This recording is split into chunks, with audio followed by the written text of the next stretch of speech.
You are my favorite collective to channel for. I don't like to tell my children that there are favorites, but if there was one, it'd be you. Um, so the reason I really like this collective is because it has such a beautiful flowing energy. Um, you are the mystics, you are the spiritualists, the enthusiasts, the ecstatic, the revolutionary, the wild, the free. You are the divine comedians, the powerful mystics that are changing this age for the better. Um, this collective is enlightened. They are, emboldened, excited, drama free, flowing, peaceful. These are some of the words I channel before getting into your message. And there's just such an excitement. I feel this overwhelming rush and bubbling of excitement when I tap into this collective. And today, especially, most of all, it's been a while since I channeled for you, and I know you guys are fine in your own. And it makes me almost like wistful. It makes me almost like I feel almost like I could cry because there's this feeling of like this collective really knows what it's like to be alone. This collective really knows what it's like to be powerful and at peace. And like, I know you don't need anyone to check on you. And I don't know why I like approach you guys like this all the time. It's just like, I really love you. I really have so much care and deepness of affection in my heart for you because you are these powerful alchemists who've transmuted a lot of healing for this world. You've done a lot for other people. The reason you are so like enlightened, and I say that in like the purely like you have become lighter, um, is because you have taken on a great many burdens in your life. You've taken on so much like fame and privilege and powerful people. Like, you have taken on like you have transmuted places that were really difficult to reach. You have transmuted things and people and positions of power and like fame. And I don't know if there's like celebrities in this collective or just people who are really well known. Um, like, you are really powerful transmuters, and you have been able to get into places that other people couldn't get into and transmute that difficult, tearing, sort of drudging, beautifully disgusting energy, and you have changed it for the better. And you are so grateful for the experience, but what is crazy to me is that no one thanked you for the experience that you gave. No one thanked you for the work that you did, but you were okay with that, and you laughed, and you were just like, that's the way it is. I'm a divine mystic. What do you expect? And there is just such a beautiful humility in this collective. Like, you know you are powerful, and you know you're wise, and you know that it doesn't make you better than anyone else, in the sense of like, oh, I'm superior to the other. You just know it makes you powerful and wise and strong. Like, that's your role. Some people's role is to be weak. They are just weak people, and that's just who they are, and that's fine. Your role is to be powerful and strong and wise, and that is who you are, and that's fine. Like, it's this difficult position for people to understand, I think, because they think you're arrogant or misleading or like snide or conniving. Like, people will hurl these sort of acumen at you. I don't remember what that word means, but I'll have to look it up later. Maybe you can look it up. They hurl these labels, these epithets at you, and they try and say, oh, you're this way, oh, you're that way, oh, you're this, you're that. And you just calmly brush it aside. I'm seeing 333 as I say this. Which is a really significant number for this collective in particular, because it's just like you have this meeting of the mind and the spirit and the soul and the body, and the frame of everything. You're just like, I get it. Like, something about you collective, it just always puts me at ease. When I even just connected with your energy, it like I got this rush of tingles and calm and peacefulness. It's just really beautiful, and it's just these master energy generators that live here that are just laughing all the time because it's silly and it's fun, and life is exciting, and life is meant to be this weird and strange and nuanced and exciting thing. um I often think of this butterfly pea powder, or butterfly pea flower powder. Sorry, it's always like hard to say that. It's so twisted in my mouth. And maybe you're also someone who like people get a little twisted up when they try and talk around you because something about you like just confounds them, confuddles them a little bit. But anyway, it's this purple, like purplish bluish powder that you can make tea out of, and you can turn a drink blue when you put some in it, and when you put a lot in it, turns more of a purple color. And one time I channeled for this collective, and for some reason it just really stands out that I hadn't even realized I would be channeling for the collective that day, and I got the jar out to make my drink. And I don't have that drink all that often, but I just really felt like I needed it that day, even though it wasn't like a Wednesday or a Saturday, a day I might have done a blue or purple drink. Um, and then when I realized, I sat down, was doing your channeling, and like partway through that channeling, I realized, oh, like this is the purple collective energy. Like it's just so strong, it like infiltrates reality, and it really stuck with me. And I just think we're such a cool collective. Like, I don't know, maybe some of you are hippies too. You're just so cool. Your vibe is awesome. You're rad. You are radical. Tubular. You're just this funny out there, far out there energy. And you have to be the divine mystic. You have to be the divine comedian, the divine like soothsayer, truth sayer, the prophecy teller, the fortune teller, the one people go to when things go wrong. I just feel like I hype you guys up anytime I try for this collective. I almost just feel like just this overwhelming need to tell you how awesome you are, because you're so awesome. You are just, excuse me, you are just like tremendously awesome. Um, and I want you to know it. I know you know it, and I want you to know it more deeply. I want you to really let this sink into your bones, because you're fantastic and you're amazing, and you need to know it. And frankly, you're not sorry, I'm laughing, but you're just not going to meet a lot of people that are going to tell you this. You're not going to meet a lot of people who truly appreciate like the genius of what you are.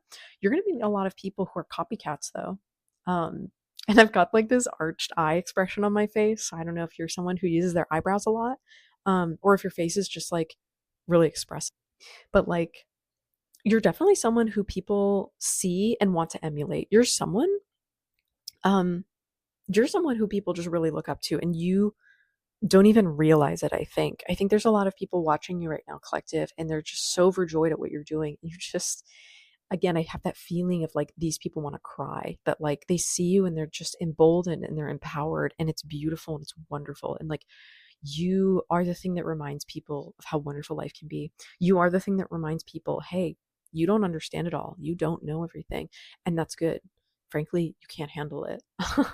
Because as you know, people aren't built to handle everything, and especially some people really are not built to handle everything.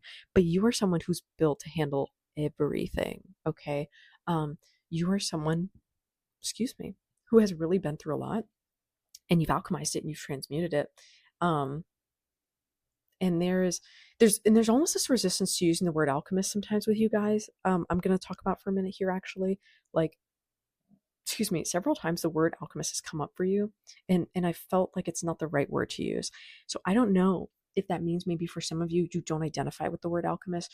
Maybe for some of you, the word transmute comes up a lot, really. And there is a collective I have that's called the Pearl Collective that I say that I have it, and I want to clarify, I don't own these collectives. It's just I think of them very fondly, and like I cherish them. And so there's a collective I know of that it's called the Pearl Collective, and they're very much the like master alchemist. So I think maybe the alchemy sort of channel messages are more geared towards that collective, and like this collective doesn't lean so much into the alchemy anymore. It could be you've just outgrown the label in a weird way. Like, you transmute, you are transmuters, you transmute the energy. And I think it's almost like there's more focus like on the structure of what you're doing with alchemy than there is on like the process of what you're doing, because you just walk into a situation and like transmute it. You don't need the tools even necessarily at this point. Like, you are a walking transmutation. Maybe I'll title this this video that. You're this walking force of energy and nature, more like energy, and you just transmute things. You're someone people don't comprehend unless they're listening to the right frequency of where you're at. Um, your transmuting happens in the silence, in the quiet. Like, your transmuting just happens. It's not like the alchemy of a visible process even so long, or so often. Like, it's just really quickly, it's just like boom, transmuted. It's like, you know how the sun walks into a place and then it's bright? It's like you're like that. You walk in and transmute. Um, the alchemist is almost someone who really like thoughtfully gets into the minutia of the detail and measures and calculates and thoughtfully does these things with great intention. And it's like, it's not that you guys aren't alchemists, it's just like you are transmuters. Like the core of your identity is this thing. It's not a job or label or profession for you. And I really need you to know that, because there is resistance somewhere in this collective to something about this. And like, you just need to know your transmuters. You don't have to do a spell. You don't have to do a love spell. You don't have to do a transmutation spell. Like, you just, do it. And so it's really time to resonate with that energy for you. It's really time. I'm getting into a little bit of the more serious part of this message, I think. It's really time for you to step into your power of just doing things, right? It's time for you to be in the position of doing. It's time for you to be the person that people look at like, holy moly, how did this person do this? How is this possible? And collective, it's possible because of who you are. It's possible because you're amazing and you're fantastic and you're beautiful and you're wonderful, but it's also possible because of just who you are. The core of who you are does these things. You don't do it because of praise or because of labels. Like, you're someone who does this because it's like the right thing to do.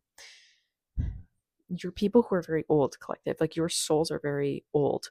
And what I mean by that is like, you're people who have seen a lot of drama and struggle, and like, you're just done with that phase of your life. I feel wistful and sad saying this. Like, your phase of life of struggle is just over. It's done. And the things you struggle with now, it's not because of like, it's not because of the people around you that are like struggling or making like difficult for you, blah blah blah. It's like, it's almost like any conflict really just comes from within now. It's just you revealing layers deeper and deeper within yourself of like covered up like trauma or experiences or things you haven't alchemized or transmuted yet. And again, there's that resistance to the word alchemy. So you haven't transmuted some things yet, but it's like because within your soul lineage you come from a difficult line of people, that within you there is this thing that cries out and says, I will not be difficult. Like, I will choose peace. You have a very strong conviction, collective, to choose peace even in the face of rebels. So you choose happiness and joy, and that looks really weird to people, quite frankly. People get really disturbed by this because they're like, what the fuck is going on here? Like, what is happening? Why is this person just so bizarre? And it's because you choose peace. And so that means if you like a flower, you're going to buy the flower, you're going to wear the flower, you're going to use the flower, you're going to be one with the flower, you're going to sit with the flower, you're going to talk to the flower. Like, you love that flower, you enjoy that flower, and you choose it, and you choose peace. um Other people, when they see something they want or desire, a lot of times there's this weird confliction of like, oh, I want the flower. Oh, but I can't have the flower. I shouldn't have the flower. Oh, but if I have the flower, I have to have it in this way. Oh, but I'll do this with it. And it like becomes this big jumbled mess. And this is where like the desires you have can be like the root of all evil, right? Like, the desires you have will like rend you bit by bit, piece from piece, for these people. But you, when you have desires, you embrace them freely and fully. Like, you don't shame yourself for your desires anymore in the same way. And because of that, the desires no longer have a grip over you. It's like, if you desire a cookie, you'll probably let yourself have the cookie because you're like, it's not that big a deal. It's not the end of the world. I'm just going to have a cookie. And if you want another cookie, you might have another cookie. And if you want a third, you might say, do I really want that? I'm kind of full. And then you realize, I don't really want that. I liked it. I enjoyed the feeling of the cookie, and that was nice, but I don't really want it anymore. Like, I was kind of hungry before. I kind of wanted something sweet. Now I don't. And it's satisfied. It's done.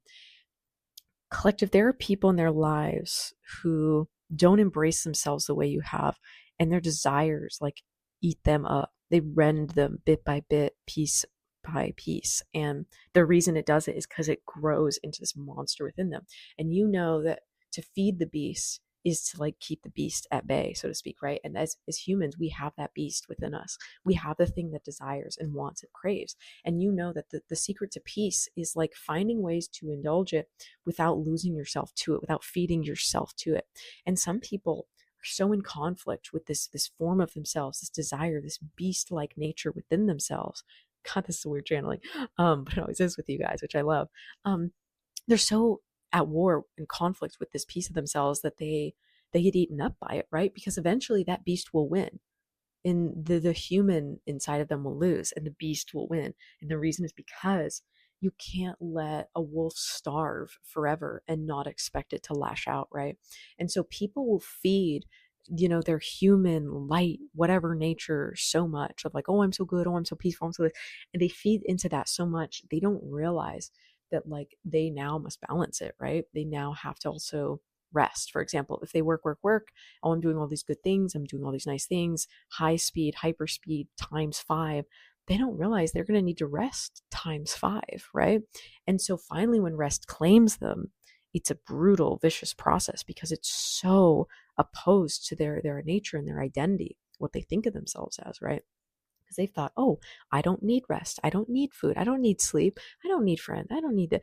And by saying they don't need certain things, rather than just indulging or allowing a little bit, they become these greedy monsters who, to fill this cavernous void inside them, must take a huge quantity of things to fill it because it's like they're owed it. It's back pay, right? If you're someone who eats a little bit every day, you're not, or even a moderate bit, you're not going to starve, right? You kept feeding yourself. If you're someone who starves themselves for 1, 2, 3, 5 days, you're going to gorge yourself. So you collective are someone who's really mastered this art of feeding yourself a little bit at a time, just a little bit here and there. And you keep the human nature at bay and you keep the monster inside you at bay. And you've made peace with them because everyone knows they're getting fed. And so it's fine. And you laugh because you know that humans are dirty and despicable and gross and weird and strange, but also humans are bright and wonderful and peaceful. And like, it's just like this, I don't know if this is a real, I don't think this is a real word, but starvacious. I don't, if you can understand the meaning of what that word feels like the word starvacious comes through like this fabulous, wonderful, hungry experience that just, to be human is to desire to consume things, right? And it's desire to enjoy things. Um, it's part of life, part of nature. Like birds eat food, trees drink water, eat sunlight, right? Transmute the air. Like the process and the consumption of life is such a beautiful part of it. And you're so at peace with that. And collectively, there's people that are not yet at peace with that. And they will never be at peace with that. The fact that there is this ebb and flow, there is a give and take, and you've reached that point of peace. So when people see you collective, they're like, how do they do it? How do they have such a beautiful, wonderful, rounded approach and energy to everything? And it's because you have built yourself up over a long period of time of not building yourself up. You know the extremes, collective. And I feel almost like I'm getting down on my knees to like look at you and I say this. I'm like, I see you. I know you. I know you have seen the dark, dark, dark that's inside of you. I know you've seen the dark, dark, dark inside of other people. And I also know you've seen that brilliant light, that light, light, light inside of you, and that light, light, light inside of others. You have seen all the extremes, collective. And like, some of you have lived a very hard life, a very like hard knocks life. Some of you have gotten into really, like, I don't know what will be censored on here, but like party or DURGS scenes. Like some of you have gotten really deep into that. Some of you have gotten into claustrophobia, like environments you couldn't get out of. Some of you have gotten to places where you were so free that you fall and you lose yourself forever in that freedom, and it's a bad thing. Like you have just you've traveled to the edges of the world, the ends of the universe, really, in your mind and in your life, and you've reached this point of peace because like you've experienced all there is to offer. And so now your experiences are really informed and shaped by your devotion to truth, your devotion to alchemy, if you will, or like this transmutation process. And you laugh because you know everyone's just always on this journey, and like you laugh because people are in such a rush for the journey to be over. And it's like, you know, they signed up to have this journey, you know, they signed up to be here and experience these things. And so it's just so tremendously funny to you that like people are running away from the thing they desire. And the thing they desire is to live life. And that's why they're here. The fact they're in a body means they want to live, right? And so many people are in conflict with this desire to live, but like it's not about the conflict. It's about surrendering to the flow of like, just allow yourself to enjoy things and everything will get a heck of a lot easier, actually. Um, I always leave these channelings with a smiling on my face from you, collective, and you're one of the only collectives that like, it's not like your messages are never tough. It's not like they're never enlightening. It's not like they're never deep or meaningful, but it's just like there's such a lightness to you. And this lightness is only possible from someone who understands what it is to know pain and beauty and suffering. Like, I feel you're a collective I can really speak to like as equals. You know, you're a collective that um, understands me, and you're a collective that understands you. And the reason we can understand each other is because we both know ourselves. And so it's always really nice to talk to you because um, it's like this rare moment where I don't feel like I'm a teacher or I'm just a channel or I'm just a conduit for people to know themselves better. It's like it allows me an opportunity to really feel seen myself, which is rare and nice. And I just really appreciate it. So thank you for letting me see myself in you, for letting me feel less alone. Because we can feel alone when we're in this crazy world and we're doing things for other people and we want to, and it's good for us, and we know it's here and now, and it's why we're here. But for just a moment, I always remember myself when I channel for you guys. So yeah, you're definitely people that also help others remember themselves. So just know, if you ever feel like you're forgotten, like you have forgotten yourself, you don't know yourself anymore, just know that within your, DNA sits a person capable of awakening others, to the truth of who they are, and reminding them, hey, you're here for this, and that's within you. And so because that's within you, you will always know yourself. You will always have peace with that, because that's just who you are.